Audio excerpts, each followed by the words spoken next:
The 80-20 principal by Richard coach, the secret of achieving more with less. इस book में basically 4 parts हैं और इसके अंदर 16 चैप्टर्स हैं। तो शुरुआत करते हैं पार्ट 1 से। पार्ट 1 ओवरस्योर मतलब प्रस्ताव। ब्रह्मांड थोड़ा अजीब है। 80-20 प्रिंसिपल क्या है? 80-20 प्रिंसिपल हमें बताता है कि किसी भी पॉपुलेशन में कुछ चीज़ें बहुत ज़्यादा इम्पॉर्टेंट होती हैं दूसरे के मुकाबले। एक अच्छा बेंचमार्क या हाइपोथेसिस यह है कि 80% रिजल्ट्स या आउटपुट्स 20% कॉजेस से आते हैं और कभी कभी बहुत छोटे हिस्से पावरफुल फोर्सेस से। रोज़मर्रा की जुबान एक अच्छा एग्जाम्पल है। सर आइजैक पिटमैन जिन्होंने शॉर्ट हैंड बनाया था, उन्होंने पाया कि सिर्फ 700 कॉमन वर्ड्स हमारी बातचीत का 2/3 हिस्सा बनाते हैं। इन वर्ड्स के डेरिवेटिव्स को शामिल करके पिटमैन ने पाया कि ये वर्ड्स कॉमन स्पीच का 80% हिस्सा बनाते हैं। इस केस में 1% से कम वर्ड्स 80% टाइम यूज़ होता है। हम इसको 80/1 प्रिंसिपल कह सकते हैं। इस तरह 90% बातचीत में 20% से कम वर्ड्स यूज़ होते हैं, तो हम इसको 99/20 रिलेशनशिप कह सकते हैं। इवन मूवीज़ भी 80-20 प्रिंसिपल दिखाते हैं। एक रिसेंट स्टडी ने दिखाया कि 1.3% मूवीज़ 80% बॉक्स ऑफिस रेवेन्यूज़ कमाते हैं। लगभग 80/1 रूल बनाते हैं। 80-20 प्रिंसिपल कोई जादू का फॉर्मूला नहीं है। कभी कभी रिजल्ट्स और कॉजेस के बीच का रिलेशनशिप 70-30 के करीब होता है, 80-20 या 80/1 से। लेकिन बहुत ही कम होता है कि 50% कॉजेस 50% रिजल्ट्स देते हैं। ब्रह्मांड प्रेडिक्टेबली अनबैलेंस्ड है। कुछ चीज़ें सच में मैटर करती है। सच में इफ़ेक्टिव लोग और ऑर्गेनाइजेशंस अपने वर्ल्ड्स में काम करने वाले कुछ पावरफुल फोर्सेस को पकड़ते हैं और उनका फ़ायदा उठाते हैं। सुनते रहो कि तुम भी ये कैसे कर सकते हो।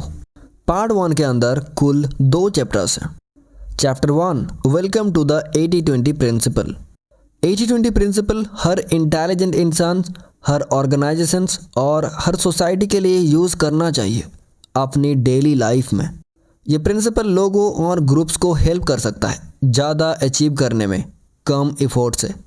80-20 प्रिंसिपल पर्सनल इफेक्टिवनेस और हैप्पीनेस को बढ़ा सकता है। ये प्रिंसिपल कॉरपोरेशंस की प्रॉफिटेबिलिटी और किसी भी ऑर्गेनाइजेशंस की इफेक्टिवनेस को मल्टीप्लाई कर सकता है। ये प्रिंसिपल पब्लिक सर्विस की क्वालिटी और क्वांटिटी को बढ़ाने का भी राज है, कॉस्ट को कम करके। ये बुक जो 80-20 प्रिंसिपल पे पहली बार लिखी गई है, एक जज्बाती कन्विक्शन से लिखी गई है जो पर्सनल और बिजनेस एक्सपीरियंस से वैलिडेट किया गया है कि ये प्रिंसिपल मॉडर्न लाइफ के प्रेशर से डील करने और उनसे आगे बढ़ने का एक बेस्ट तरीका है। Pareto's discovery, systematic and predictable lack of balance. 80-20 principle के पीछे का पैटर्न 1897 में इटालियन इकोनॉमिस्ट विल्फ्रेडो पेरेटो ने डिस्कवर किया था। उनकी डिस्कवरी को बहुत सारे नाम दिए गए हैं, जैसे Pareto principle, Pareto law, 80-20 rule, principle of least effort और प्रिंसिपल ऑफ इम्बैलेंस। इस बुक में हम इसे 80-20 प्रिंसिपल ही कहेंगे। बहुत सारे इम्पॉर्टेंट अचीवर्स, खास करके बिजनेस पीपल, कंप्यूटर एंथुसियासिस्ट और क्वालिटी इंजीनियर्स पर 80-20 प्रिंसिपल ने चुपके से असर किया और मॉडर्न वर्ल्ड को सेव दिया।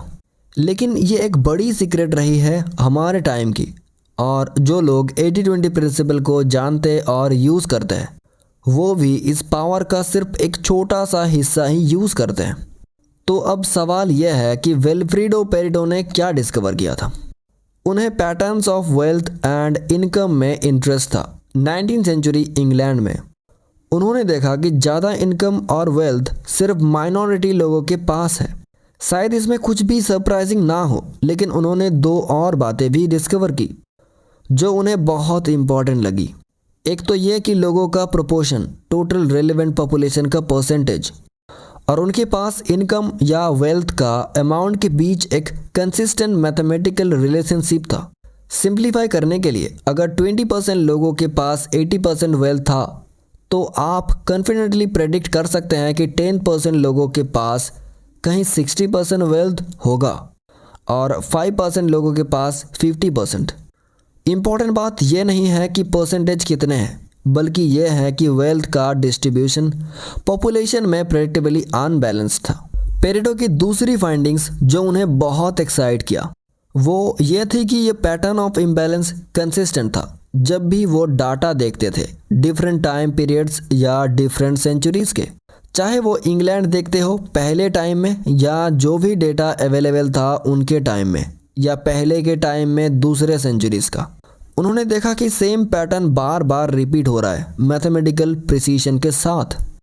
क्या ये एक अजीब कोइंसिडेंस था या कुछ जो इकोनॉमिक्स और सोसाइटी के लिए बहुत इंपॉर्टेंट था? क्या ये काम करेगा अगर इसको अप्लाई किया जाए डेटा सेट्स पर जो वेल्थ या इनकम से रिलेटेड हो? पेरेटो एक बड़े इनोवेटर थे क्योंकि उनसे पहले किसी ने भी नहीं देखा था दो रिलेटेड सेट्स ऑफ डेटा को। इन दिस केस इनकम्स या वेल्थ का distribution number of income earners या प्रॉपर्टी ओनर्स के कंपैरिजन में और परसेंटेजेस कंपेयर किए थे दोनों सेट्स ऑफ डेटा के बीच। आजकल के मेथड्स बहुत ही कॉमन है और इससे बिजनेस और इकोनॉमिक्स में बहुत बड़े ब्रेक थ्रूज हुए हैं। दुख की बात यह है कि पेरेटो को इम्पोर्टेंस ऑफ वाइड रेंज की डिस्कवरी पता था, लेकिन वो इसको एक्सप्लेन करने में बहुत खराब थे।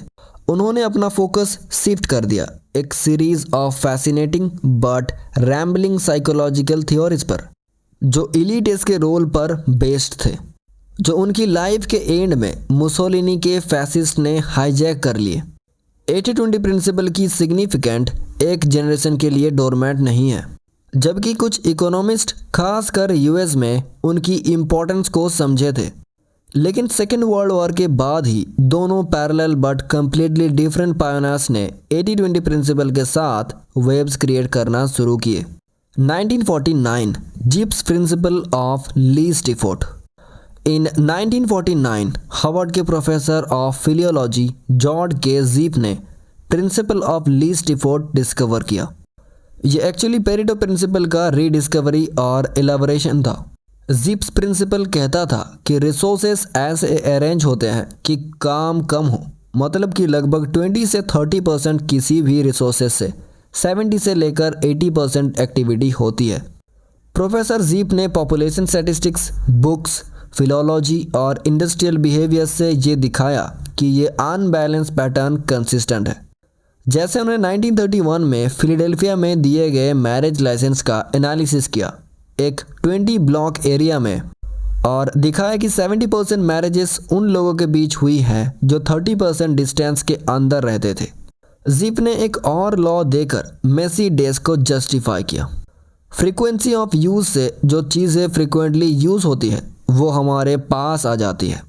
इंटेलिजेंट सेक्रेटरीज को पहले से ही पता है कि जो फाइल्स फ्रीक्वेंटली यूज़ होते हैं उन्हें फाइल नहीं करना चाहिए। 1951 Juran's rule of the vital few and the rise of Japan.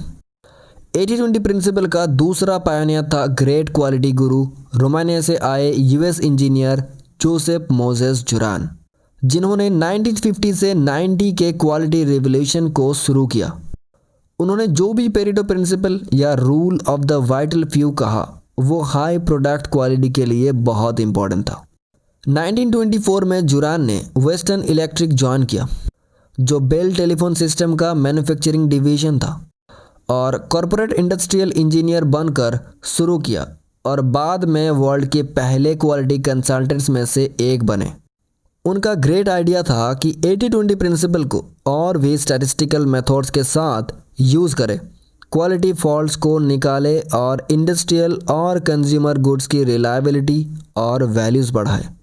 जुरान के ground breaking quality control handbook 1951 में पहली बार पब्लिश हुआ और 80-20 प्रिंसिपल को बहुत प्रेज किया। द इकोनॉमिस्ट पेरेटो ने देखा कि वेल्थ सबके पास सेम नहीं है, जैसे जुरान ने क्वालिटी लॉसेस के बारे में देखा। और भी बहुत सारे एग्जाम्पल्स हैं, क्राइम का डिस्ट्रीब्यूशन क्रिमिनल्स में, एक्सीडेंट का डिस्ट्रीब्यूशन डेंजरस प्रोसेस में, एट्सेट्रा। पेरेटो का principle of unequal distribution wealth का डिस्ट्रीब्यूशन और क्वालिटी लॉसेस का डिस्ट्रीब्यूशन दोनों पर लगता है। कोई भी बड़ा यूएस इंडस्ट्रियलिस्ट जुरान के थीसिस में इंटरेस्टेड नहीं था। 1953 में उन्हें जापान बुलाया लेक्चर देने के लिए और वहाँ के लोगों ने उन्हें बहुत वेलकम किया। वो वहाँ रुक गए और कुछ जापानीज़ कॉरपोरेशंस के साथ काम किया और उनके कंज्यूमर गुड्स की वैल्यू और क्वालिटी बदली। जब 1970 के बाद यूएस इंडस्ट्री को जापानीज़ का थ्रेड दिखने लगा, तब जुरान को वेस्ट में सीरियसली लिया गया। वो वापस यूएस आया और यूएस इंडस्ट्री के लिए वही किया जो उन्होंने जापानीज़ के लिए किया था। 80-20 प्रिंसिपल इस ग्लोबल क्वालिटी रेवोल्यूशन का कोर था। From the 1960s to the 1990s, progress from using the 80-20 principle. IBM यानी इंटरनेशनल बिजनेस मशीन्स 80-20 प्रिंसिपल को स्पॉट और यूज़ करने वाली सबसे पहली और सक्सेसफुल कॉर्पोरेशंस में थी, जिससे ये समझ आता है कि 1960s और 1970s में ट्रेन किए गए कंप्यूटर सिस्टम्स स्पेशलिस्ट को इस आइडिया से वाकिफ़त है। 1963 में IBM ने डिस्कवर किया कि एक कंप्यूटर का लगभग 80% टाइम सिर्फ 20% ऑपरेटिंग कोड एग्जीक्यूट करने में लगता है। कंपनी ने तुरंत अपनी ऑपरेटिंग सॉफ्टवेयर को रीराइट किया और उस 20% को बहुत एक्सेसिबली और यूज़र फ्रेंडली बनाया, जिससे IBM के कंप्यूटर्स अपने कंपटीटर्स के मैकेनिज़ से ज़्यादा इफ़िशिएंट और फास्ट हो गए मेजॉरिटी ऑफ एप्लीकेशंस के लिए। अगले जनरेशन में जो लोगों ने पर्सनल कंप्यूटर और उसकी सॉफ्टवेयर डेवलप किया, जैसे एप्पल, लोटस और माइक्रोसॉफ्ट, उन्होंने 80-20 प्रिंसिपल को और भी ज़्यादा यूज़ किया और अपने मैकेनिज़ को सस्ते और इजी टू यूज़ बनाया एक नए ग्रुप ऑफ कस्टमर्स के लिए, जिनमें अब डमीज़ भी शामिल है जो पहले कंप्यूटर से दूर रहते थे। Point winner take all. Pareto ने 100 साल बाद 80-20 प्रिंसिपल के इम्प्लीकेशंस एक रिसेंट कंट्रोवर्सिटी में उभरे हैं, जिसमें सुपरस्टार्स और उन बहुत कम लोगों को जो कुछ प्रोफेशंस के टॉप पर है, उनको बहुत ज़्यादा और बढ़ते हुए इनकम्स मिल रही है। फिल्म डायरेक्टर स्टीफन स्पीलबर्ग ने 1994 में $165 मिलियन कमाए। जोसेफ जैमेल सबसे ज़्यादा पेड ट्रायल लॉयर, जिनको $90 मिलियन मिले। सिर्फ कंपीटेंट फिल्म डायरेक्टर्स या lawyers of course in sums का बहुत छोटा हिस्सा ही कमाते हैं। 20वीं सदी में इनकम्स को लेवल करने के लिए बहुत बड़े एफर्ट्स किए गए हैं, लेकिन इनइक्वालिटी एक जगह से हटने के बाद दूसरी जगह आ जाता है। यूएसए में 1973 से 1995 तक एवरेज रियल इनकम्स 36% बढ़ी, लेकिन नॉन सुपरवाइजरी वर्कर्स के लिए कंपैरेबल फिगर 40% गिरी। 1980s में सारी गेंस सिर्फ 20% आना को गई और टोटल इंक्रीज का माइंड बॉगलिंग 62% सिर्फ 1% लोगों को गया। यूएस में शेयर्स का ओनरशिप भी एक छोटे माइनॉरिटी ऑफ हाउसहोल्ड्स में हेवीली कंसेंट्रेटेड है। 5% यूएस हाउसहोल्ड के पास हाउसहोल्ड सेक्टर की इक्वलिटी का लगभग 75% है। एक सिमिलर इफेक्ट डॉलर के रोल में भी देखा जा सकता है। वर्ल्ड ट्रेड का लगभग 50% डॉलर में इन्वॉइस्ड होता है, जो अमेरिका के 30% शेयर ऑफ वर्ल्ड एक्सपोर्ट से बहुत ज़्यादा है, और जबकि डॉलर का शेयर फॉरेन एक्सचेंज रिजर्व्स में 60% है, अमेरिकन जीडीपी का रेशियो ग्लोबल आउटपुट से सिर्फ 20% से थोड़ा ज़्यादा है। 80-20 प्रिंसिपल हमेशा अपने आप को दोबारा लाता रहेगा जब तक कॉन्शियस, कंसिस्टेंट और मैसिव एफर्ट्स ना किया जाए और बनाए ना रखे इसको ओवरकम करने के लिए। Point why the 80-20 principle is so important. 80-20 principle इतना इम्पॉर्टेंट क्यों है? 80-20 प्रिंसिपल इतना वैल्यूएबल इसीलिए है क्योंकि ये काउंटर इनिशिएटिव है। हम यही एक्सपेक्ट करते हैं कि सभी कॉसेस का राफली सेम इम्पॉर्टेंस होगा, कि सभी कस्टमर्स इक्वली वैल्यूएबल होंगे, कि हर बिजनेस, हर प्रोडक्ट और हर डॉलर ऑफ सेल्स रेवेन्यू का एक हिस्सा ही होगा, कि एक कैटेगरी के सभी एम्प्लॉयज़ का राफली सेम वैल्यू होगा, कि हम जो भी दिन, हफ्ता या साल स्पेंड करते हैं उसका सेम इम्पोर्टेंस होगा, कि हमारे सभी फ्रेंड्स या हमारे लिए राफली सेम वैल्यू होगा, कि सभी इंक्वायरीज़ या फ़ोन कॉल्स को सेम तरीके से ट्रीट करना चाहिए, कि एक यूनिवर्सिटी दूसरी से उतनी ही अच्छी होगी, कि सभी प्रॉब्लम्स में बहुत सारे कॉजेज़ होंगे, तो कुछ की कॉजेज़ को अलग करना फ़ायदा नहीं होगा। कि सभी अपॉर्चुनिटीज़ का राफली सेम वैल्यू होगा, तो हम उन्हें सभी को इक्वली ट्रीट करेंगे। हम यही एज्यूम करते हैं कि 50% कॉजेस या इनपुट से 50% रिजल्ट्स या आउटपुट्स आएंगे। लगता है कि नेचुरल ऑलमोस्ट डेमोक्रेटिक एक्सपेक्टेशंस हैं कि कॉजेस और रिजल्ट्स जनरली इक्वली बैलेंस्ड होंगे, और ऑफ कोर्स कभी कभी ऐसा होता भी है। लेकिन ये 50-50 गलत सोच हमारे मेंटल मैप्स में से सबसे इनइक्वेरेट और हार्मफुल और सबसे डीपली रूटेड है। 80-20 प्रिंसिपल कहता है कि जब दो सेट्स ऑफ डेटा जो कॉजेस और रिजल्ट से रिलेटेड है उसको एग्जामाइन और एनालाइज किया जाए, तो सबसे लाइकली रिजल्ट ये होगा कि इम्बैलेंस का पैटर्न होगा। इम्बैलेंस मतलब 65-35, 70-30, 75-25, 80-20, 95-5 या 99.9/01। इसके बीच के किसी भी नंबर्स को कहा जा सकता है, लेकिन कंपैरिजन में दो नंबर्स का 100 से ऐड होना ज़रूरी नहीं है। 80-20 प्रिंसिपल ये भी कहता है कि जब हम ट्रू रिलेशनशिप को जानते हैं तो हम इम्बैलेंस की एक्सटेंट से सरप्राइज होंगे। जो भी एक्चुअल लेवल ऑफ इम्बैलेंस हो वो हमारी पहली एस्टिमेट से ज़्यादा होगा।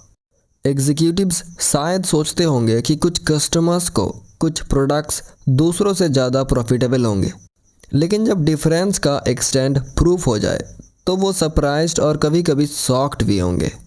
टीचर्स शायद जानते होंगे कि उनके डिसिप्लिनरी ट्रबल्स या एब्सेंट का मेजॉरिटी एक माइनॉरिटी ऑफ पीपल से आता है, लेकिन अगर रिकॉर्ड्स को एनालाइज किया जाए तो इम्बैलेंस का एक्सटेंट प्रोबेबली एक्सपेक्टेड से ज़्यादा होगा। हम शायद महसूस करते होंगे कि हमारे कुछ टाइम बाकी से ज़्यादा वैल्यूएबल है, लेकिन अगर हम इनपुट्स और आउटपुट्स को मेजर करें तो असमानता हमें अभी भी शॉक कर सकती है। सवाल, आपको 80-20 प्रिंसिपल से क्यों फ़र्क पड़ता है? चाहे आपको रियलाइज़ हो या ना हो, ये प्रिंसिपल आपकी लाइफ, आपकी सोशल वर्ल्ड और आपके वर्क प्लेस पर लगता है। 80-20 प्रिंसिपल को समझना आपको ग्रेट इंसाइट देता है कि आपके आसपास वर्ल्ड में क्या हो रहा है। इस बुक का मेन मैसेज यह है कि हमारी डेली लाइफ्स को 80-20 प्रिंसिपल यूज़ करके बहुत इम्प्रूव किया जा सकता है। हर इंडिविजुअल ज़्यादा इफ़ेक्टिव और हैप्पियर हो सकता है। हर प्रॉफिट सीकिंग कॉरपोरेशन बहुत ज़्यादा प्रॉफिटेबल हो सकता है। हर नॉन प्रॉफिट ऑर्गेनाइजेशंस भी बहुत ज़्यादा यूज़फुल आउटपुट डिलीवर कर सकता है। हर सरकार अपने सिटीजन्स को अपनी एग्जिस्टेंस से बहुत ज़्यादा बेनिफिट करवा सकता है। हर किसी और हर इंस्टीट्यूशन के लिए ये पॉसिबल है कि बहुत ज़्यादा वैल्यू वाली चीज़ें पाए और नेगेटिव वैल्यू वाली चीज़ें अवॉइड करे, बहुत ही कम एफर्ट, एक्सपेंस या इन्वेस्टमेंट के साथ। इस प्रोग्रेस का कोर एक प्रोसेस ऑफ सब्स्टिट्यूशन है। रिसोर्सेज जो किसी पर्टिकुलर यूज़ में वीक इफ़ेक्ट्स देते हैं वो यूज़ नहीं किया जाते या बहुत कम यूज़ किया जाता है। रिसोर्सेज जो पावरफुल इफ़ेक्ट्स देते हैं वो जितना हो सके यूज़ किया जाता है। हर रिसोर्स आइडियली वहाँ यूज़ होता है जहाँ उसकी सबसे ज़्यादा वैल्यू है। जहाँ भी पॉसिबल हो वीक रिसोर्सेज को डेवलप किया जाता है ताकि वो स्ट्रॉन्गर रिसोर्सेज की बिहेवियर को कॉपी कर सके। बिजनेस और मार्केट्स ने इस प्रोसेस को बहुत अच्छे से यूज़ किया है सालों से। French economist JB. से ने 1800 के आसपास की वर्ल्ड को बनाया, कहते हुए कि एंटरप्रेन्योर इकोनॉमिक रिसोर्सेज को लो प्रोडक्टिविटी वाले एरिया से लेकर हाई प्रोडक्टिविटी और यील्ड वाले एरिया में ले जाता है।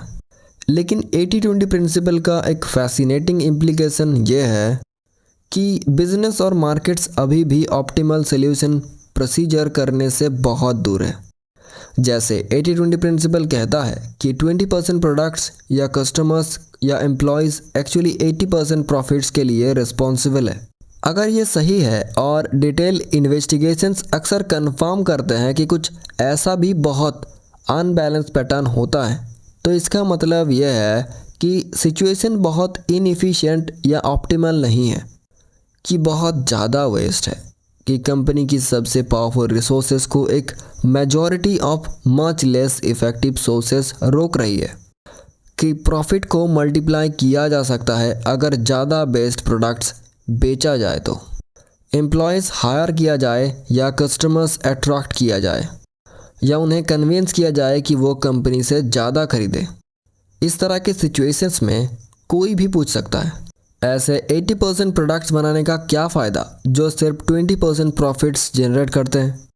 कंपनीज ऐसे क्वेश्चंस पूछते ही नहीं, शायद इसीलिए कि उनका जवाब देने का मतलब बहुत रिडिकल एक्शन होगा। आप जो कर रहे हैं उसका 4th या 5th बैन कर देना कोई छोटा चेंज नहीं है। जो जेबी से ने एंटरप्रेन्योर्स का काम कहा, मॉडर्न फिनांसर्स उसको आर्बिट्रेज यानी अंतरपणन कहते हैं। इंटरनेशनल फिनेंशियल मार्केट्स बहुत जल्दी वैल्यूएशन में एनोमलीज को करेक्ट करते हैं, जैसे एक्सचेंज रेट्स के बीच, लेकिन बिजनेस ऑर्गेनाइजेशंस और इंडिविजुअल्स इस तरह की एंटरप्रेन्योरशिप या आर्बिट्रेज में जनरली बहुत पोर हैं। रिसोर्सेज को वीक रिजल्ट वाले जगह से लेकर पावरफुल रिजल्ट्स वाले जगह ले जाने में या लो वैल्यू रिसोर्सेज को कट करके ज़्यादा हाई वैल्यू रिसोर्सेज को खरीदने में ज़्यादा टाइम हम ये नहीं समझते कि कुछ रिसोर्सेज जो सिर्फ एक छोटा माइनॉरिटी है सुपर प्रोडक्टिव है, जो जोसेफ जुरान ने वाइटल फ्यू कहा, जबकि मेजॉरिटी ट्रिवियल मनी कम प्रोडक्टिव है या नेगेटिव वैल्यू देते हैं। अगर हम ये डिफरेंस समझ जाएं, वाइटल फ्यू और ट्रिवियल मनी के बीच हमारी लाइफ के सभी एस्पेक्ट्स हैं, और अगर हम इसके बारे में कुछ करें तो हम कुछ भी जो हम वैल्यू करते हैं उसको मल्टीप्लाई कर सकते हैं। Point, the 80-20 principle and chaos theory.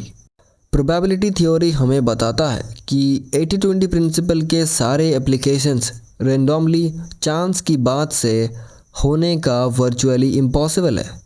हम इस प्रिंसिपल को सिर्फ किसी डीपर मीनिंग या कॉज से एक्सप्लेन कर सकते हैं जो इसके पीछे छुपा है। पेरेटो ने खुद इस इश्यू से जूझे सोसाइटी के स्टडी में एक कंसिस्टेंट मेथोडोलॉजी अप्लाई करने की कोशिश करते हुए। उन्होंने theories that picture facts of experience and observation की तलाश की, रेगुलर पैटर्न्स, सोशल लॉज या यूनिफॉर्मेलिटीज़ जो इंडिविजुअल्स और सोसाइटी की बिहेवियर्स को एक्सप्लेन करते हैं। पेरेटो का सोशियोलॉजी कोई पर्सुएसिव की नहीं ढूंढ पाया। वो केओस थ्योरी के इमर्ज होने से बहुत ही पहले मर गए, जो 80-20 प्रिंसिपल से बहुत पैरेलल्स हैं और इसको एक्सप्लेन करने में हेल्प करता है। 20वीं सदी का आखिरी तीसरा हिस्सा साइंटिस्ट के यूनिवर्स के बारे में सोचने का तरीका बदल गया है। पिछले 350 ईयर्स का प्रिवेलिंग विजडम पलट दिया। वो प्रिवेलिंग विजडम एक मशीन बेस्ड और रैशनल व्यू था जो खुद ही मिडिल एजेस में रखे गए मिस्टिकल और random view of the world से एक बड़ा एडवांस था। मशीन बेस्ड व्यू ने गॉड को एक इरेशनल और अनप्रेडिक्टेबल फोर्स से एक ज़्यादा user friendly clock maker engineer में बदल दिया। दूसरी तरफ 17th सेंचुरी से आज तक जो वर्ल्ड व्यू रखा गया है एडवांस साइंटिफिक सर्कल्स के अलावा, वो इमेंसली कंफर्टिंग और यूज़फुल था। सभी फिनोमेनन को रेगुलर प्रेडिक्टेबल लाइनर रिलेशनशिप में रिड्यूस किया गया, जैसे A causes B, B causes C और A+C causes D। ये वर्ल्ड व्यू ने यूनिवर्स का कोई भी individual part, the operation of the human heart for example, ये किसी भी इंडिविजुअल मार्केट को सेपरेटली एनालाइज करने की एबिलिटी दी, क्योंकि ये होल पार्ट्स का सम था और वाइस वर्सा। लेकिन 20वीं सदी के दूसरे हिस्से में वर्ल्ड को एक इवॉल्विंग ऑर्गेनिज्म जैसे देखना ज़्यादा एक्यूरेट लगता है, जहाँ होल सिस्टम पार्ट से ज़्यादा है और पार्ट्स के बीच के रिलेशनशिप्स नॉन लाइनर है।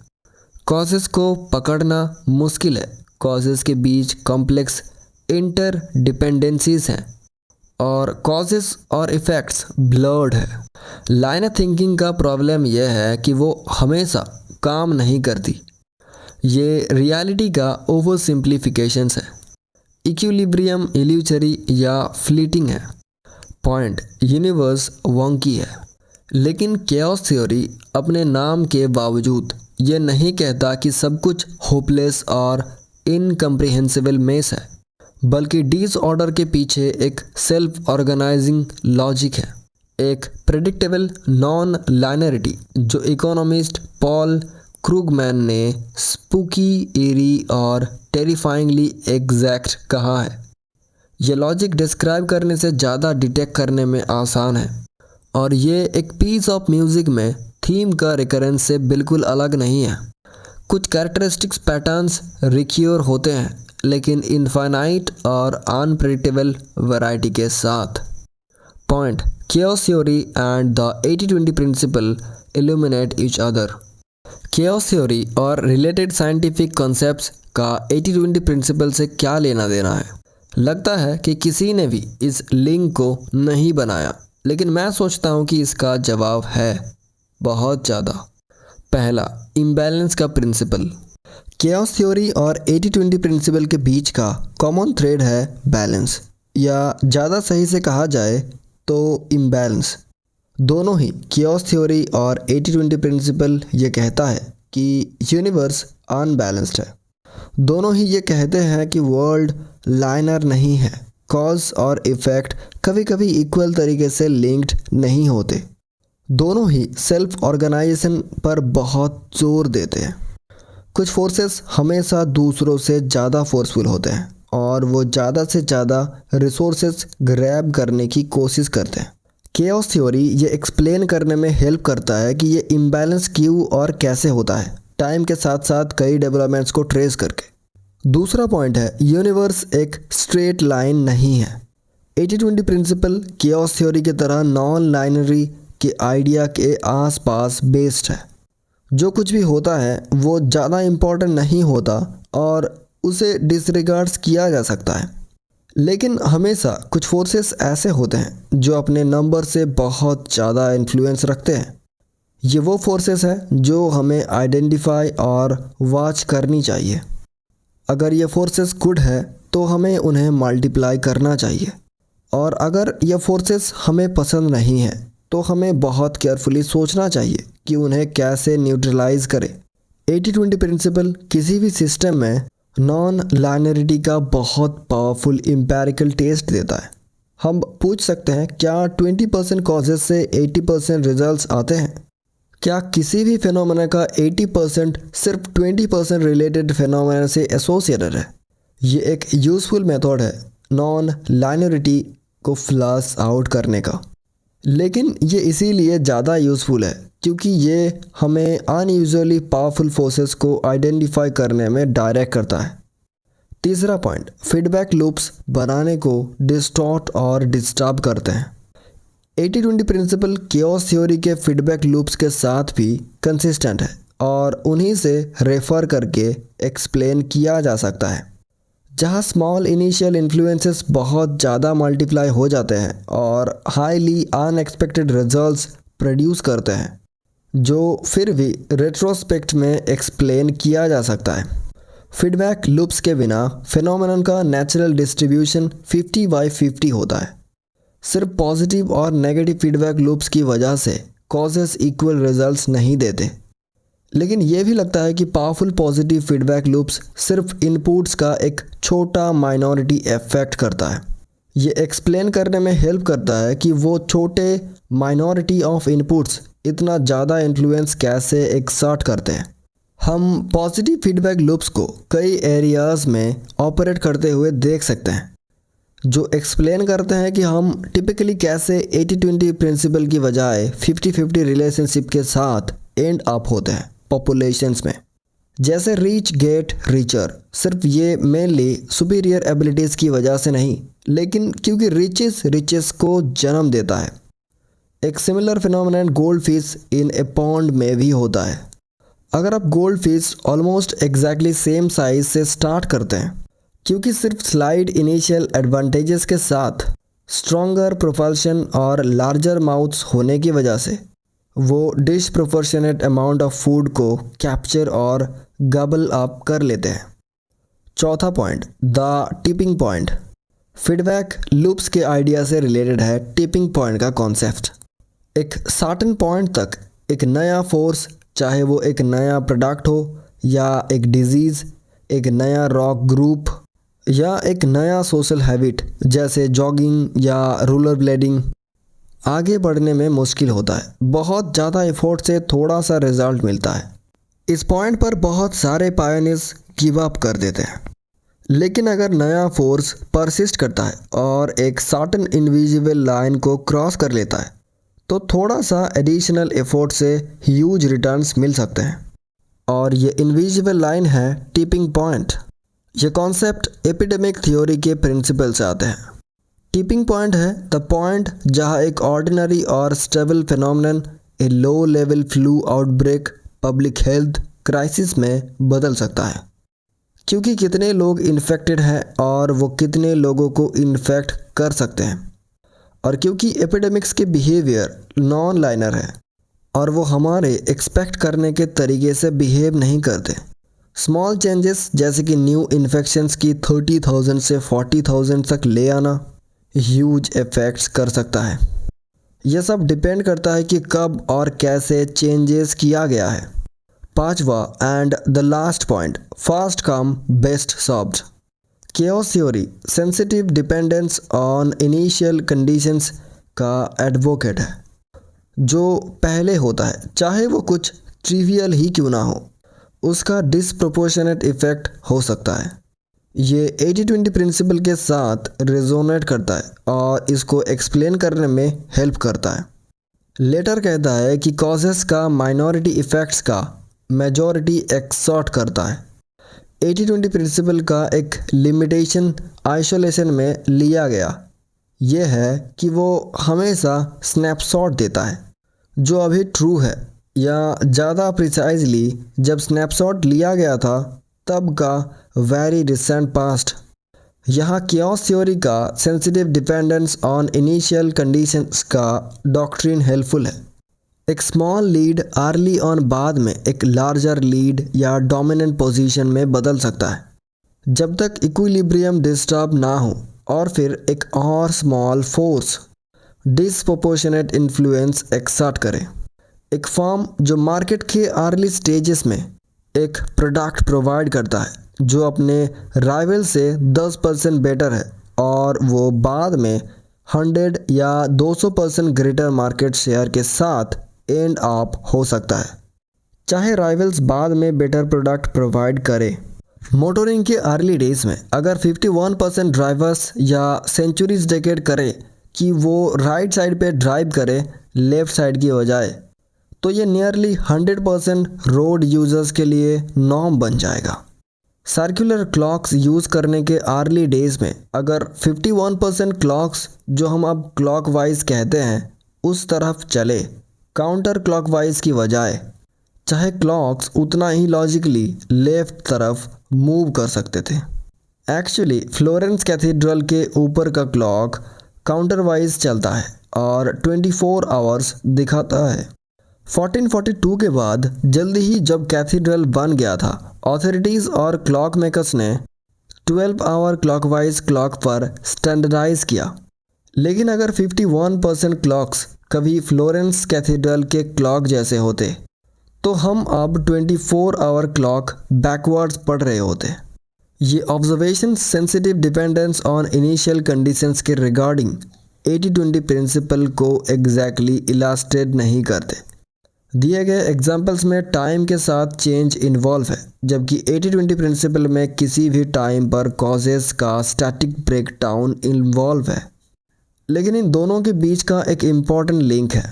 दोनों फिनोमेनन ये दिखाने में हेल्प करते हैं कि यूनिवर्स बैलेंस से नफरत करता है।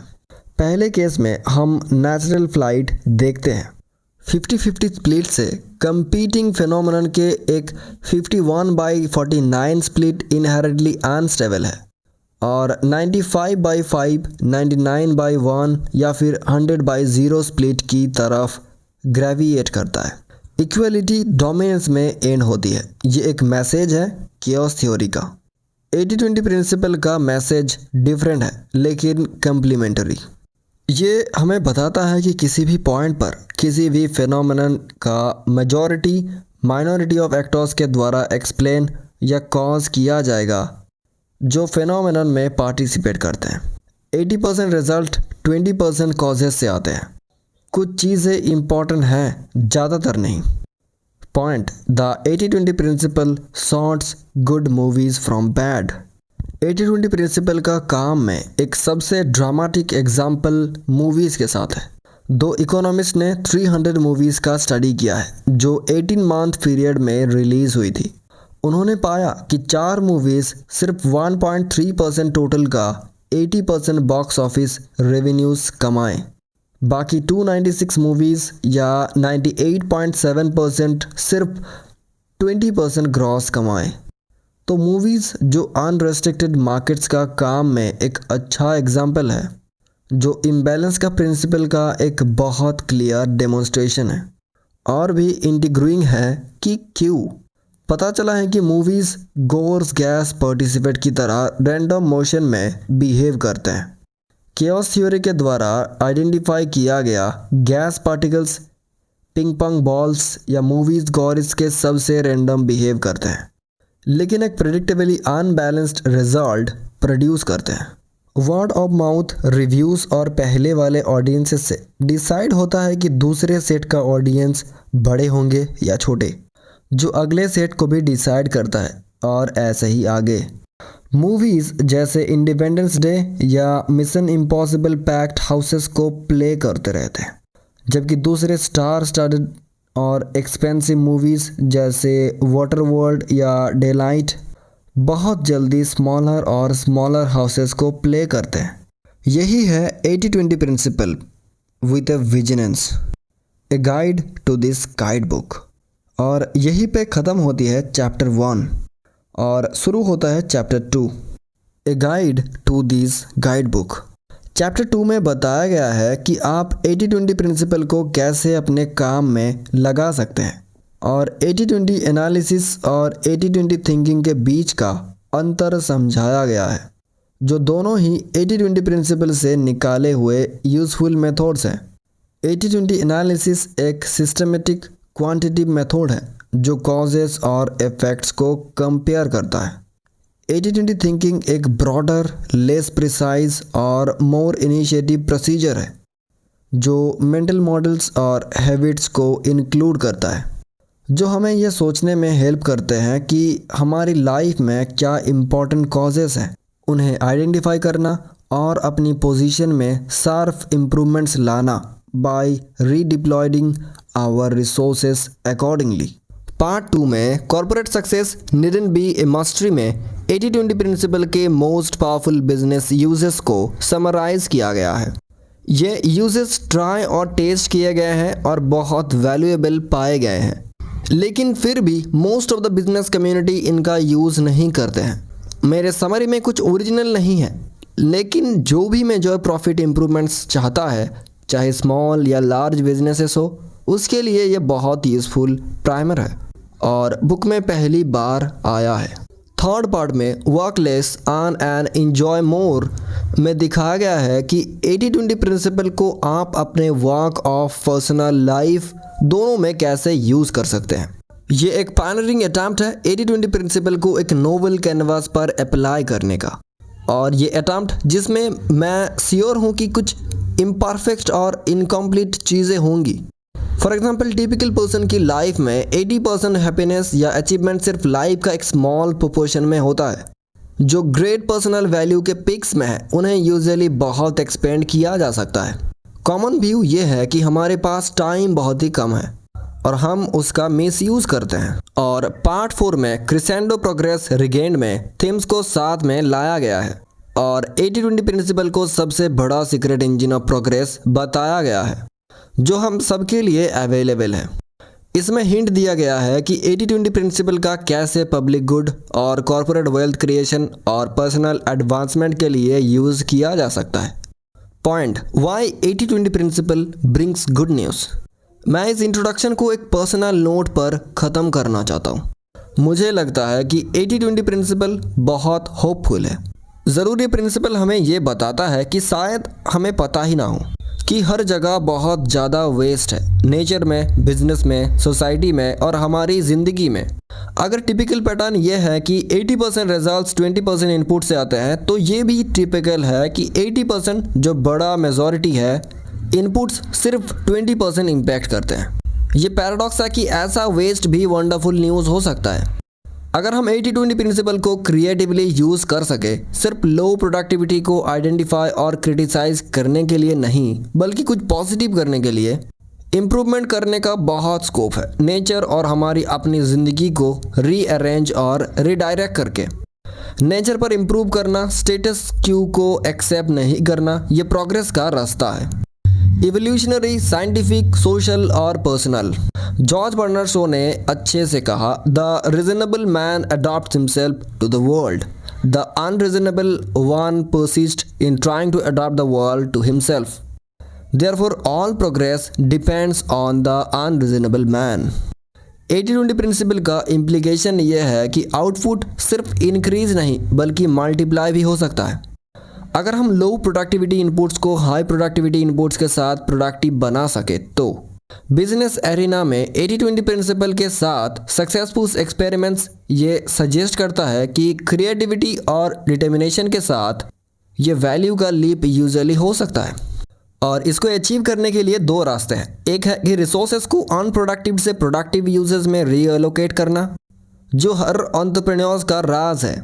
राउंड होल के लिए राउंड पेग, स्क्वायर होल के लिए स्क्वायर पेग और बीच के किसी भी शेप के लिए परफेक्ट फिट ढूंढना। एक्सपीरियंस ये बताता है कि हर रिसोर्सेज का अपना आइडियल एरिना होता है, जहां रिसोर्स दूसरे एरिना से कई गुना ज़्यादा इफेक्टिव हो सकता है। प्रोग्रेस का दूसरा रास्ता scientist, doctors, preachers, computer systems, designers, educationalist और ट्रेनर्स का मेथड यह है कि अनप्रोडक्टिव रिसोर्सेज को ज़्यादा इफेक्टिव बनाना, चाहे उनके एग्जिस्टिंग एप्लीकेशंस में ही हो। वीक रिसोर्सेज को उनके ज़्यादा प्रोडक्टिव कजन्स की तरह बिहेव करना।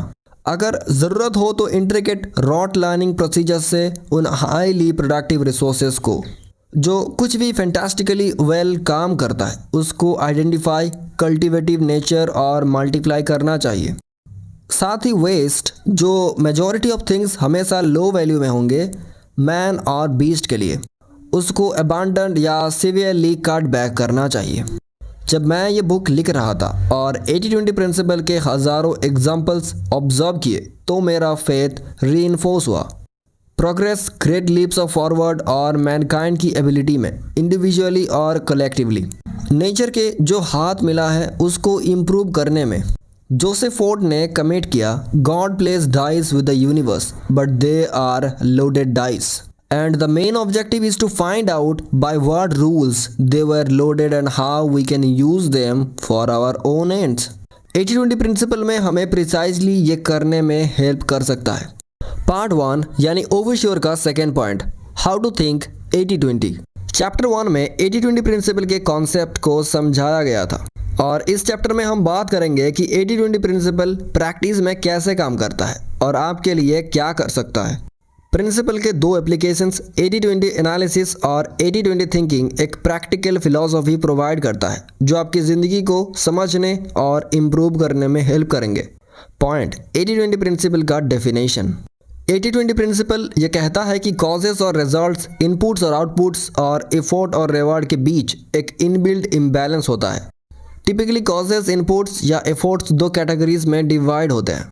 पहला मेजॉरिटी जो कम इम्पैक्ट करता है, दूसरा एक छोटा माइनॉरिटी जो बड़ा डोमिनेंट इम्पैक्ट करता है।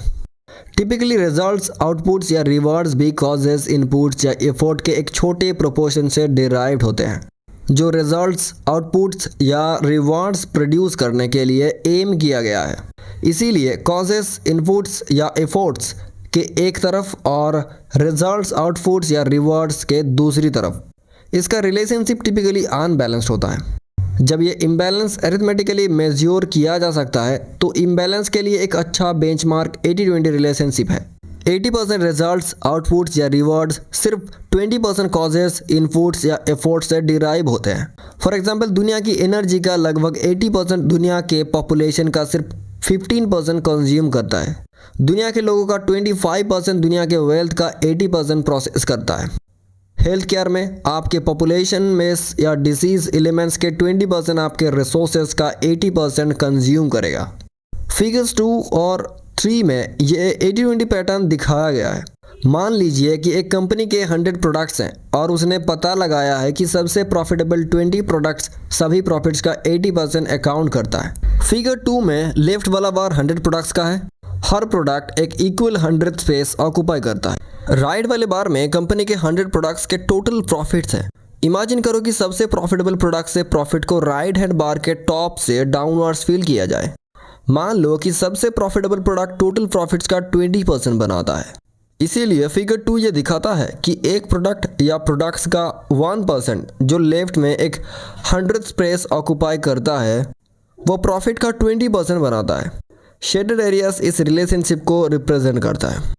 अगर हम नेक्स्ट प्रॉफिटेबल प्रोडक्ट को काउंट करते जाएं और बार के नीचे तक जाएं जब तक हम टॉप 20 प्रोडक्ट्स के प्रॉफिट्स नहीं ले लेते, तो हम राइट हैंड बार को शेड कर सकते हैं अकॉर्डिंग टू ये कि टोटल प्रॉफिट में ये टॉप 20 प्रोडक्ट्स कितने कंट्रीब्यूट करते हैं। ये हम फिगर 3 में दिखाते हैं, जहां हम देखते हैं कि ये 20 प्रोडक्ट्स के नंबर का 20% टोटल प्रॉफिट का 80% कंप्राइज करते हैं।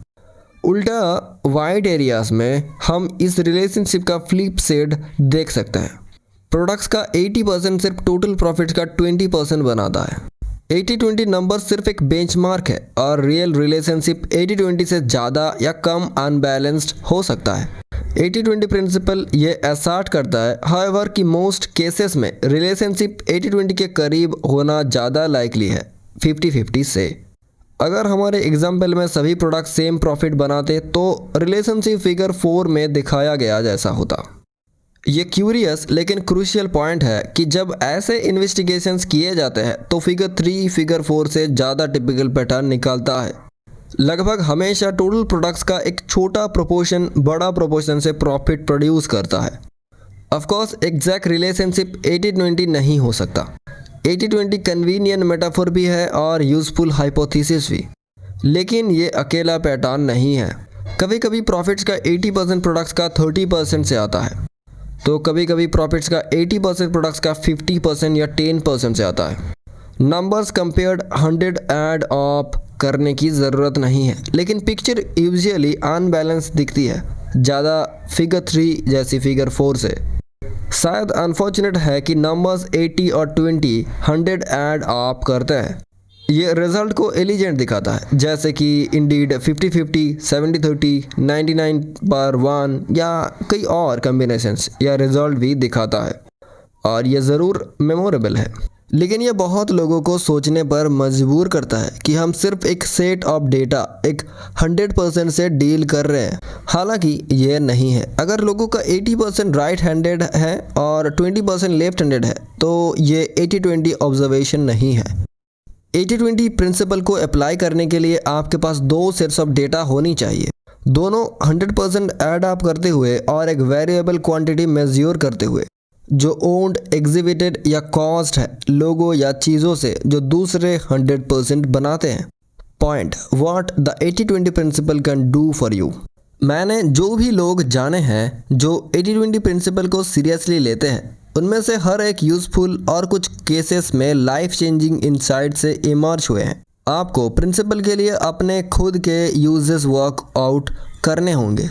पार्ट 3 में आपको आपके ओडीसी पर गाइड करेंगे, लेकिन मैं अपनी ज़िंदगी से कुछ एग्जाम्पल से इलास्ट्रेट कर सकता हूँ। पॉइंट 80-20 प्रिंसिपल ने मुझे कैसे हेल्प किया। जब मैं ऑक्सफोर्ड में एक रॉ स्टूडेंट था तो मेरा ट्यूटर ने मुझे कभी लेक्चर्स जाने के लिए नहीं कहा। बुक्स को बहुत जल्दी पढ़ा जा सकता है, उसने एक्सप्लेन किया, लेकिन कभी भी एक बुक को कवर से कवर तक मत पढ़ो, प्लेजर के लिए छोड़ दो। पढ़ने से ज़्यादा जब आप काम कर रहे हो तो बुक क्या कह रही है ये बहुत जल्दी पता लगाने की कोशिश करो। कंक्लूजन पढ़ो, फिर इंट्रोडक्शन, फिर कंक्लूजन, फिर किसी इंटरेस्टिंग बीट्स में लाइटली डिप करो। वो एक्चुअली ये कह रहा था कि बुक की वैल्यू का 80% उसके पेजेस का 20% या कम में मिल सकता है, और 20% टाइम में एब्जॉर्ब किया जा सकता है जो लोगों का पढ़ने में जाता है। मैंने स्टडी मेथड को अपनाया और एक्सटेंड किया। ऑक्सफोर्ड में कोई कंटिन्यूस असेसमेंट का सिस्टम नहीं है और डिग्री की क्लास एंड फाइनल्स पर डिपेंड करता है जो कोर्स का एंड में लिया जाता है। मैंने फॉर्म बुक से डिस्कवर किया जो पोस्ट एग्जामिनेशन पेपर्स को एनालाइज करता है। कि कम से कम 80%, कभी कभी 100% एग्जामिनेशन को वेल आंसर्ड किया जा सकता है नॉलेज से, जो सब्जेक्ट्स के 20% या कम था, जो एग्ज़ाम ओवर करने के लिए मीट था। एग्जामिनर्स इसीलिए ज़्यादा इम्प्रेस्ड हो सकते थे कि एक स्टूडेंट ने जो रिलेटिवली कम चीज़ों के बारे में बहुत ज़्यादा जानता था, रेदर देन एक फेयर अमाउंट बहुत चीज़ों के बारे में। ये इंसाइट ने मुझे बहुत इफ़िशिएंटली स्टडी करने में इनाबल किया। कुछ भी मेहनत किए बिना मैं एक कंग्रेचुलेटरी फर्स्ट क्लास डिग्री के साथ एंड अप हुआ। मैंने सोचा था ये प्रूव करता है कि ऑक्सफोर्ड डोंग्स गोलेबल थे। अब मैं ये सोचना प्रेफर करता हूँ, शायद इम्प्रोबेबली, कि वो हमें ये सिखाते थे कि दुनिया कैसे काम करती है। मैंने शेल के लिए काम करना शुरू किया, अपना टाइम एक ड्रेडफुल ऑयल रिफाइनरी में सर्व करते हुए। ये शायद मेरे सोल के लिए अच्छे थे, लेकिन मैंने रैपिडली रियलाइज़ किया कि बेस्ट पेइंग जॉब्स यंग्स और इनएक्सपीरियंस लोगों के जैसे मैं मैनेजमेंट कंसल्टेंसी में थे। तो मैं फिलाडेल्फिया गया और वॉहाटन से एक एफर्टलेस MBA उठाया, हार्वर्ड को बूट कैंप स्टाइल को so called learning experience con करते हुए। मैंने एक लीडिंग US कंसल्टेंसी ज्वाइन किया, जो डे 1 पर मुझे सेल ने मुझे पे किए गए से 4 गुना ज़्यादा पे किया। नो डाउट लोगों की मेरी टेंडर आगे का पैसा का 80%, जॉब्स का 20% में कंसंट्रेटेड था, क्योंकि कंसल्टेंसी में मेरे कलीग्स में से ज़्यादा लोग मुझसे स्मार्ट थे। मैंने दूसरी US स्ट्रेटजी बुटीक में मूव किया।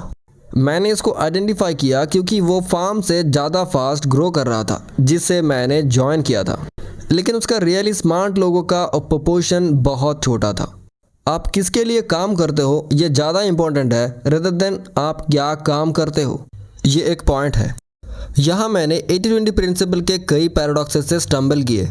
स्ट्रैटेजी कंसल्टेंसी इंडस्ट्री में ग्रोथ का 80% तब भी अब भी गैंगबस्टर्स की तरह ग्रो करते हुए वो फार्म्स ने अप्रोप्रिएट किया था, तो तब टोटल में इंडस्ट्री के प्रोफेशनल स्टाफ का 20% से कम थे।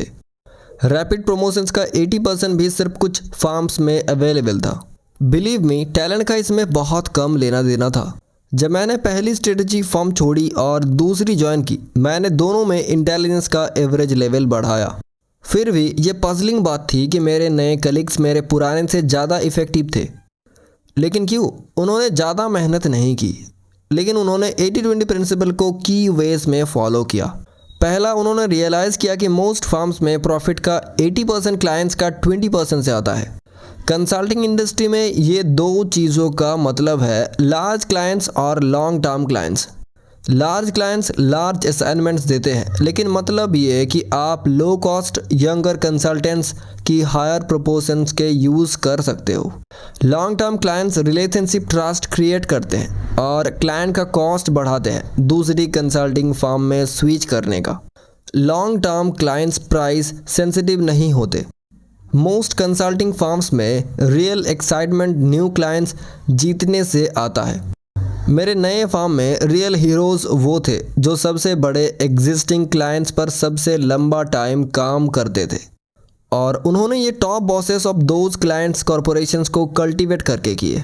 कंसल्टिंग फर्म का दूसरा की इनसाइट था कि किसी भी क्लाइंट में रिजल्ट का 80% अवेलेबल फ्लो करता है 20% मोस्ट इम्पॉर्टेंट इश्यूज़ पर कंसंट्रेट करके।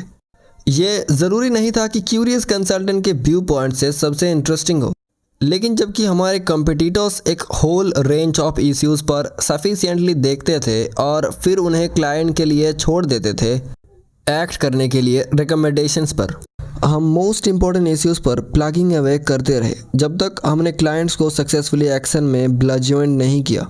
इससे क्लाइंट्स के प्रॉफिट्स अक्सर सोअर करते थे, जैसे कि हमारे कंसल्टिंग बजट्स भी। पॉइंट, क्या आप दूसरों को रीच बनाने के लिए काम करते हो या उल्टा? जल्दी ही मैं कन्विंस हो गया कि कंसल्टेंट्स और उनके क्लाइंट्स दोनों के लिए एफोर्ट और रिवॉर्ड बेस्ड केस में भी लूजली लिंक्ड थे। राइट प्लेस में होना स्मार्ट और हार्ड वर्क करने से बेहतर था। कनिंग होना और रिजल्ट पर फोकस करना इनपुट से बेहतर था। कुछ की इनसाइट्स पर एक्टिंग करके गुड्स प्रोड्यूस हुए। सैडली कई साल तक गिल्ट और पीयर ग्रुप प्रेशर की कन्फॉर्मिटी ने मुझे इस लेसन पर फुल्ली एक्टिंग करने से रोका।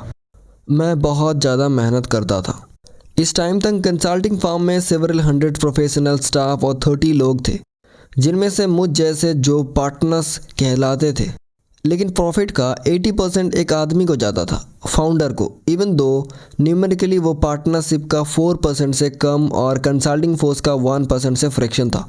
फाउंडर को एनरिच करते जाने के बजाय 2 और जूनियर पार्टनर्स और मैंने स्पिन ऑफ किया अपना खुद का फर्म सेटअप करने के लिए, जो बिल्कुल सेम चीज़ करता था। हमारी बारी में भी हंड्रेड्स ऑफ कंसल्टेंट्स हो गए जल्दी ही, जबकि हम तीनों किसी भी मेजर पर फर्म के वैल्यूएबल वर्क का 20% से कम करते थे। हम प्रॉफिट्स का 80% से ज़्यादा एंजॉय करते थे और ये मुझे गिल्ट कॉज करता था। 6 साल बाद मैंने क्विट कर दिया, अपने शेयर्स को दूसरे पार्टनर्स को बेच दिया। उस टाइम हमने अपनी रेवेन्यूज़ पर प्रॉफिट को हर साल डबल किया था और मैंने अपने शेयर्स के लिए एक अच्छी प्राइस सिक्योर की थी। थोड़ी देर बाद 1990 का रिसेशन कंसल्टिंग इंडस्ट्री पर हिट किया। जबकि मैं आपको बाद में गिल्ड छोड़ने के लिए कैंसिल करूंगा, मैं अपनी गिल्ड के साथ लकी था। उन लोगों को भी थोड़ा लक चाहिए जो 80-20 प्रिंसिपल को फॉलो करते हैं और मैंने हमेशा अपने शेयर से ज़्यादा एंजॉय किया है। पॉइंट, काम से मिलने वाले वेल्थ या ज़्यादा इन्वेस्टमेंट से मिलने वाले वेल्थ। जो पैसा मुझे मिला उसका 20% मैंने एक कॉरपोरेशन के शेयर्स में बड़ा इन्वेस्टमेंट किया। फिलोफैक्स इन्वेस्टमेंट एडवाइज़र हॉरिफाइड थे। उस टाइम मैंने क्विटेड पब्लिक कंपनीज के लगभग 20 शेयर्स रखे थे, लेकिन ये स्टॉक जो शेयर्स के नंबर का 5% था, मेरे पोर्टफोलियो का 80% अकाउंट करता था। फॉर्चुनेटली ये प्रपोर्शन और भी ग्रो करता गया क्योंकि अगले 3 साल में फिलोफैक्स शेयर्स की वैल्यू और कई गुना मल्टीप्लाई हुई। जब 1995 में मैंने कुछ शेयर्स बेचे तो वो लगभग 18 गुना ज़्यादा थे जो प्राइस मैंने अपने पहले स्टेक के लिए पे किया था। मैंने 2 और बड़े इन्वेस्टमेंट्स किए, एक स्टार्टअप रेस्टोरेंट में जो बेगलो कहता था और दूसरा MSI में, एक होटल कंपनी जो उस टाइम कई होटल्स नहीं रखती थी। साथ में ये 3 इन्वेस्टमेंट कॉस्ट पर मेरे नेटवर्थ का 20% कंप्राइज करते थे, लेकिन उन्होंने मेरे बाद के इन्वेस्टमेंट गेंस का 80% से ज़्यादा अकाउंट किया और अब एक बहुत बड़े नेटवर्थ का 80% से ज़्यादा कंप्राइज करते हैं। जैसे कि चैप्टर 14 में दिखेंगे, मोस्ट लॉन्ग टर्म पोर्टफोलियोज़ में वेल्थ का इंक्रीज़ का 80% 20% से कम इन्वेस्टमेंट से आता है। यह क्रूशियल है कि आप ये 20% अच्छे से पीक करो और फिर उसमें जितना हो सके इन्वेस्टमेंट कंसंट्रेट करो। कन्वेंशनल विजडम यह है कि आप अपने सारे एग्स एक ही बास्केट में ना रखो। 80-20 विजडम यह है कि आप एक बास्केट लो, केयरफुली चूज़ करो, अपने सारे एग्स उसमें डालो और फिर उसको हॉक की तरह वॉच करो। 80-20 प्रिंसिपल को यूज़ करने को 2 तरीके हैं, जैसे कि फिगर 5 में दिखाया गया है। ट्रेडिशनली 80-20 प्रिंसिपल ने 80-20 एनालिसिस रिक्वायर किया है, एक क्वांटिटिव मेथड जो कॉजेज, इनपुट, एफर्ट्स और रिजल्ट, आउटपुट्स, रिवर्स के बीच का प्रिसाइज रिलेशनशिप एस्टेब्लिश करता है। ये मेथड 80-20 रिलेशनशिप की पॉसिबल एग्जिस्टेंस को एक हाइपोथेसिस के तौर पर यूज़ करता है और फिर फैक्ट्स गैदर करता है ताकि ट्रू रिलेशनशिप रिवील हो। ये एक एम्पायरिकल प्रोसीजर है जो किसी भी रिजल्ट को लीड कर सकता है 50-50 से 99.9 बाई 0.1 तक। अगर रिजल्ट इनपुट्स और आउटपुट्स के बीच एक मार्क इम्बैलेंस डेमोन्स्ट्रेट करता है तो नॉर्मली रिजल्ट के हिसाब से एक्शन लिए जाते हैं। 80-20 प्रिंसिपल को यूज़ करने का एक नया और कम्प्लीमेंट्री तरीके को मैं 80-20 थिंकिंग कहता हूँ। ये आपको किसी भी इश्यूज़ पर डीप थॉट करने की ज़रूरत है जो आपके लिए इम्पॉर्टेंट है और आपसे ये जजमेंट करने को कहता है कि क्या 80-20 प्रिंसिपल उस एरिया में काम करता है या काम कर रहा है। अब फिर उस इंसाइट पर एक्ट कर सकते हैं। 80-20 थिंकिंग आपको डेटा कलेक्ट करने या एक्चुअली हाइपोथेसिस टेस्ट करने की ज़रूरत नहीं देती। इसीलिए 80-20 थिंकिंग कभी कभी आपको मिसलीड कर सकता है। ये एज्यूम करना डेंजरस है। फॉर एग्ज़ाम्पल कि आप पहले से ही जानते थे कि 20% क्या है अगर आप एक रिलेशनशिप आइडेंटिफाई करते हो। लेकिन मैं आर्ग्यू करूंगा कि 80-20 थिंकिंग कन्वेंशनल थिंकिंग से ज़्यादा मिसलीड करने वाला नहीं है। 80-20 थिंकिंग 80-20 एनालिसिस से ज़्यादा एक्सेसिबल और फास्टर है। ऑल दो लेटर को प्रेफर किया जा सकता है जब इश्यू एक्सट्रीमली इम्पॉर्टेंट हो और आपको एस्टिमेट के बारे में कॉन्फिडेंट होना डिफ़िकल्ट लगे। हम पहले 80-20 एनालिसिस पर देखते हैं और फिर 80-20 थिंकिंग पर। Point 80-20 analysis. 80-20 एनालिसिस दो सेट्स ऑफ कंपैरेबल डेटा के बीच का रिलेशनशिप एग्जामाइन करता है। एक सेट ऑफ डेटा हमेशा लोगों या ऑब्जेक्टिव्स या यूनिवर्स होता है जो यूजुअली 100 या उससे ज़्यादा एक बड़ा नंबर होता है जो परसेंटेज में कन्वर्ट किया जा सकता है। दूसरे सेट ऑफ डेटा में लोगों या ऑब्जेक्ट की कोई इंटरेस्टिंग कैरेक्टरिस्टिक्स होती है जो मेज़र की जा सकती है और परसेंटेज में भी कन्वर्ट किया जा सकता है। फॉर एग्ज़ाम्पल, हम डिसाइड कर सकते हैं कि एक ग्रुप ऑफ 100 फ्रेंड्स को देख के जो सभी काम से काम ओकेशनल बियर ड्रिंकर्स हैं और कंपेयर करें कि उन्हें पिछले हफ्ते में कितनी बियर पी थी। अब तक ये एनालिसिस का मेथड कई स्टैटिस्टिकल टेक्निक से कॉमन है। 80-20 एनालिसिस को यूनिक बनाने वाली चीज़ यह है कि मेजरमेंट दूसरे सेट ऑफ डेटा को इम्पोर्टेंस के डिसेंडिंग ऑर्डर में रैंक करता है और दो सेट्स ऑफ डेटा के बीच के परसेंटेजेस को कंपेयर करता है। हमारे एग्जाम्पल में तो हम अपने 100 फ्रेंड्स के पूछेंगे कि उन्हें पिछले हफ्ते में कितने ग्लासेस ऑफ बियर पी थी और आंसर्स दो टेबल में डिसेंडिंग ऑर्डर में अरेंज करेंगे। फिगर 6 में टेबल के टॉप 20 और बॉटम 20 दिखाए गए हैं। 80-20 एनालिसिस दो सेट्स ऑफ डेटा से परसेंटेजेस कंपेयर कर सकता है। इस केस में हम कह सकते हैं कि बियर का 70% सिर्फ फ्रेंड्स का 20% ने पिया था। इससे हमें एक 70-20 रिलेशनशिप मिलता है। फिगर 7 में एक 80-20 फ्रीक्वेंसी डिस्ट्रीब्यूशन चार्ट इंट्रोड्यूस किया गया है जो डेटा को विजुअली समराइज करता है। पॉइंट, ये 80-20 एनालिसिस क्यों कहलाया जाता है? जब इन रिलेशनशिप को कंपेयर किया जाता है तो सबसे फ्रीक्वेंट ऑब्जर्वेशन जो बहुत पहले किया गया था वो ये था कि मेज़र किए गए क्वांटिटी का 80% 20% लोगों या ऑब्जेक्टिव से आता था। 80-20 इस टाइप के अनबैलेंस्ड रिलेशनशिप का शॉर्ट हैंड बन गया है, चाहे प्रिसाइज रिजल्ट 80-20 हो या ना हो। 80-20 का कन्वेंशन यह है कि कॉजेस का टॉप 20% साइट किया जाता है, बॉटम नहीं। 80-20 एनालिसिस मेरे नाम है उस तरीके का जो 80-20 प्रिंसिपल को जनरली यूज़ किया गया है तब तक, यानी एक क्वांटिटिव और एम्पिरिकल तरीके से इनपुट्स और आउटपुट्स के बीच के पॉसिबल रिलेशनशिप को मेज़र करने के लिए।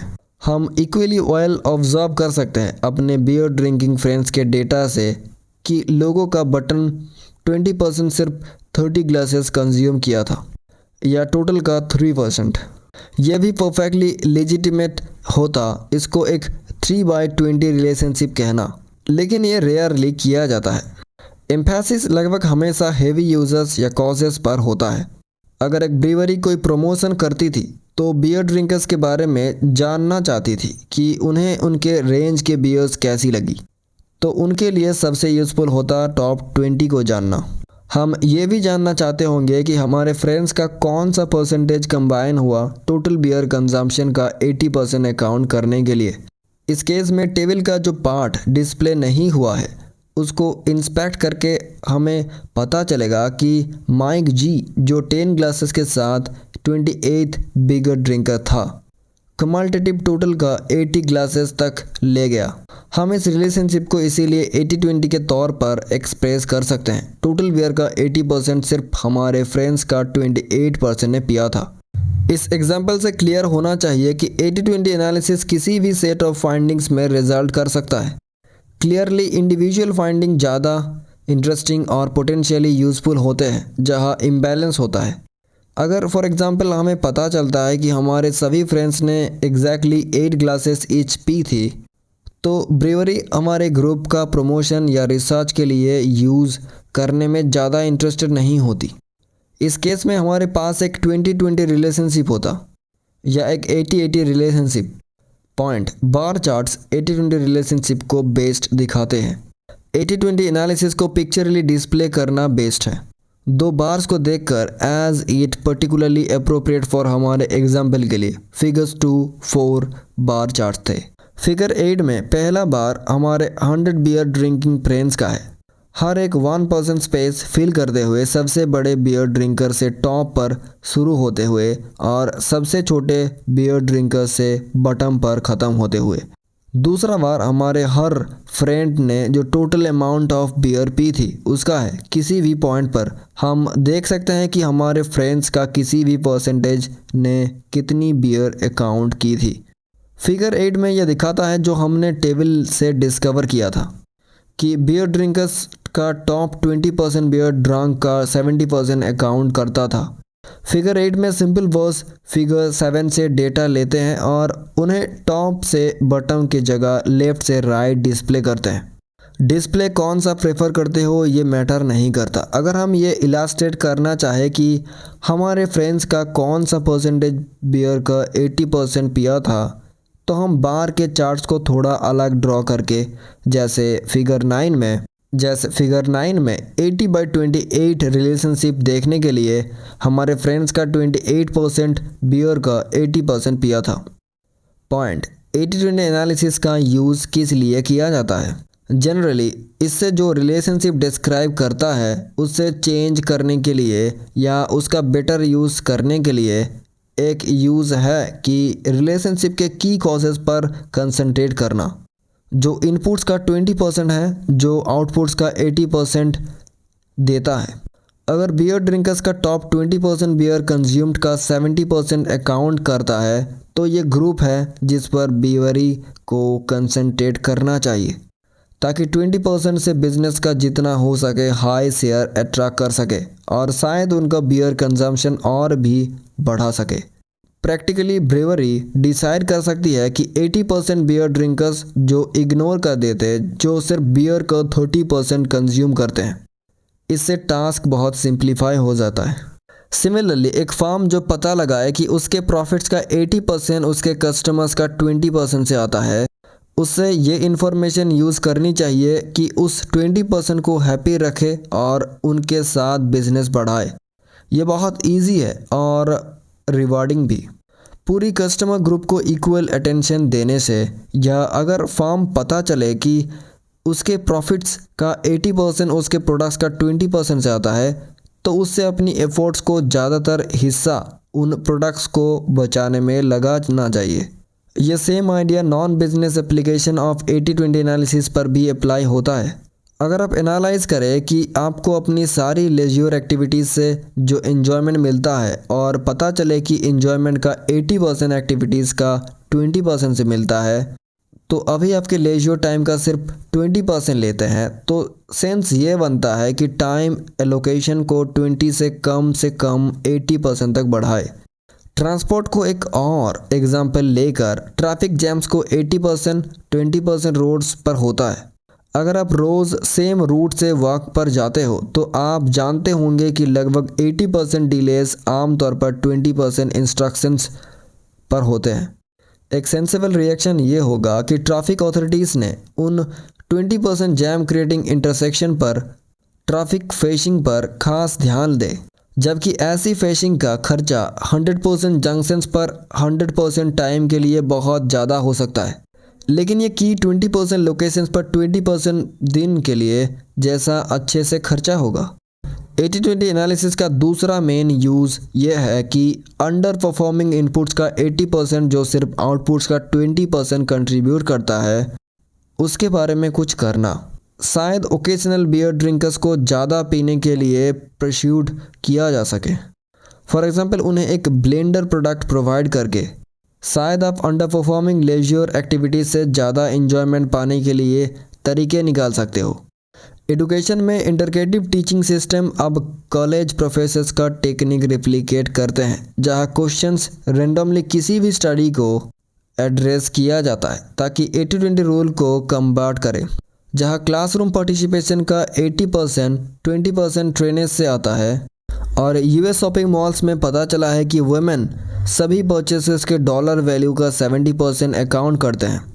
एक तरीके से मेन के सेल्स का 30% बढ़ाने का ये हो सकता है कि उनके लिए स्पेसिफिकली डिज़ाइन स्टोर्स बनाए जाए। हालांकि ये 80-20 एनालिसिस का सेकंड एप्लीकेशन कभी कभी बहुत यूज़फुल होता है और इंडस्ट्री में अंडर परफॉर्मिंग फैक्ट्रीज की प्रोडक्टिविटी इम्प्रूव करने में ग्रेट इफेक्ट डालता है, लेकिन ये जनरली हार्डर वर्क और लेस रिवार्डिंग होता है फास्ट यूज़ से। पॉइंट 80-20 एनालिसिस को लाइनर तरीके से अप्लाई मत करो। 80-20 एनालिसिस के यूजेस पर डिस्कस करते हुए हमें इसके पोटेंशियल एब्यूसेस को भी ब्रीफली एड्रेस करना चाहिए। जैसे कोई भी सिंपल और इफ़ेक्टिव टूल 80-20 एनालिसिस भी मिसअंडरस्टैंड, मिसअप्लाई और अनयूजुअल इंसाइट के लिए एक मीन्स होने के बजाय कन्वेंशनल थ्योरी का जस्टिफिकेशन बन सकता है। 80-20 एनालिसिस इनअप्रोप्रिएट और लाइनर तरीके से अप्लाई किया जाए तो इनोसेंट को भी एस्ट्रे कर सकता है। आपको कॉन्स्टेंटली फॉल्स लॉजिक से वायलेंट रहना चाहिए। मुझे इससे अपने न्यू प्रोफेशन बुक ट्रेड का एक एग्जाम्पल लेकर इलास्ट्रेट करना है। ये इजी है डेमोन्स्ट्रेट करना कि मोस्ट टाइम्स आवर प्लेसेस में बुक्स टाइड का लगभग 20% बुक सोल्ड का 80% कंप्राइज करता है। जो लोग 80-20 प्रिंसिपल में स्टेप्ड हैं उनके लिए ये सरप्राइजिंग नहीं है। ये शॉर्ट होप लग सकता है कंक्लूजन तक कि बुक शॉप्स को बुक स्टॉक करने की रेंज कट करनी चाहिए या इंडीड उन्हें लार्जली या एक्सेसिवली बेस्ट सेलर्स पर कंसंट्रेट करना चाहिए। लेकिन जो इंटरेस्टिंग है वो यह है कि मोस्ट केसेस में प्रॉफिट्स को आप भेजने के बजाय रेंज डिस्ट्रिक्ट करने से प्रॉफिट डाउन हो गया है। ये 80-20 प्रिंसिपल को इनवैलिडेट नहीं करता, दो रीजंस के लिए।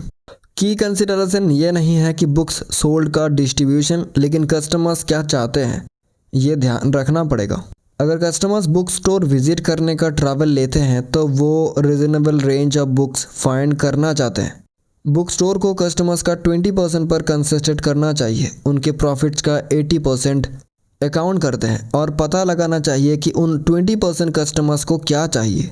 दूसरा रीज़न यह है कि जब बुक्स को कंसिडर करते हैं तो मैटर करता है ये नहीं कि सेल्स का डिस्ट्रीब्यूशन द 20% ऑफ बुक्स जो सेल्स का 80% रिप्रेजेंट करते हैं, लेकिन प्रॉफिट्स का डिस्ट्रीब्यूशन द 20% ऑफ टाइटल्स जो प्रॉफिट का 80% जनरेट करते हैं। बहुत बार ये सो कॉल्ड बेस्ट सेलर्स नहीं होते जो वेल नोन ऑथर्स ने लिखे होते हैं। इनफैक्ट यूएस में एक स्टडी ने रिवील किया कि बेस्ट सेलर टोटल सेल्स का लगभग 5% रिप्रेजेंट करते हैं। ट्रू बेस्ट सेलर अक्सर वो बुक्स होते हैं जो चार्ट्स में कभी नहीं आते हैं। जैसे same US research comments core inventory on books को रिप्रेजेंट करता है जो सेशन इन और सेशन आउट बेचते हैं। वो 80-20 रूल में 80 हैं। ऑफन पर्टिकुलर सब्जेक्ट में सेल्स का लायंस शेयर अकाउंट करते हैं। ये इलस्ट्रेशन सॉलिडरी है। ये 80-20 एनालिसिस को बिल्कुल भी इनवैलिडेट नहीं करता, क्योंकि की क्वेश्चंस हमेशा ये नहीं होनी चाहिए कि कौन से कस्टमर्स और प्रोडक्ट्स प्रॉफिट का 80% जनरेट करते हैं, लेकिन ये डेंजर दिखता है कि एनालिसिस को अप्लाई करने में क्लियरली इनफ नहीं सोचने का। जब 80-20 प्रिंसिपल को यूज़ करते हो सिलेक्टिव और कॉन्टेरियन बनो। मत सीड्यूस हो जाओ सोचने में कि वेरिएबल जो सभी लोग देख रहे हैं, in these case latest best seller list पर बुक्स वही मैटर करता है। ये लाइनर थिंकिंग है। 80-20 एनालिसिस से सबसे वैल्यूएबल इनसाइट हमेशा उन नॉन लाइनर रिलेशनशिप से आएगा जो दूसरे नेग्लेक्ट कर रहे हैं। इन एडिशन, क्योंकि 80-20 एनालिसिस सिचुएशन का फ्रीज फ्रेम है एक पर्टिकुलर पॉइंट पर rather than changes over time को इनकॉर्पोरेट करने वाला, आपको अवेयर रहना चाहिए कि अगर आप इनएडवर्टेंटली गलत या इनकम्प्लीट पिक्चर को फ्रीज कर देते हो तो आपको इनएक्यूरेट व्यू मिलेगा। पॉइंट 80-20 थिंकिंग और ये क्यों ज़रूरी है। 80-20 एनालिसिस बहुत हेल्पफुल है, लेकिन ज़्यादातर लोग नेचुरल एनालिसिस्ट नहीं होते और एनालिसिस्ट भी हर बार डेटा को इन्वेस्टिगेट करने से नहीं रुक सकते जब उन्हें कोई डिसीजन लेना हो, और ये लाइफ को सैटरिंग हाफ पर ला देगा।